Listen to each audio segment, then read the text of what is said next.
Punjab assembly में opposition के मुअत्तल 26 अरकान की बहाली का ड्राफ्ट तैयार कर लिया गया है। अपोजिशन के 26 अरकान की बहाली का ड्राफ्ट बजरिया व्हाट्सएप स्पीकर मलिक मोहम्मद अहमद खान को बैरून मुल्क भिजवाया जाएगा। स्पीकर पंजाब असेंबली मलिक मोहम्मद अहमद खान की मंजूरी के बाद ड्राफ्ट कायम मकाम स्पीकर जहीर इकबाल चुनड़ को भिजवाया जाएगा।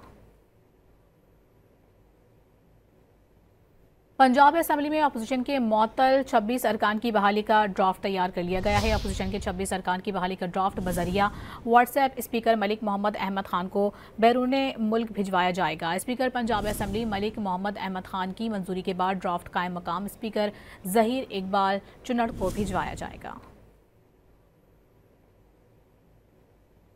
पंजाब असेंबली में अपोजिशन के मुअत्तल 26 अरकान की बहाली का ड्राफ्ट तैयार कर लिया गया है। अपोजिशन के 26 अरकान की बहाली का ड्राफ्ट बजरिया व्हाट्सएप स्पीकर मलिक मोहम्मद अहमद खान को बैरून मुल्क भिजवाया जाएगा। स्पीकर पंजाब असेंबली मलिक मोहम्मद अहमद खान की मंजूरी के बाद ड्राफ्ट कायम मकाम स्पीकर जहीर इकबाल चुनड़ को भिजवाया जाएगा।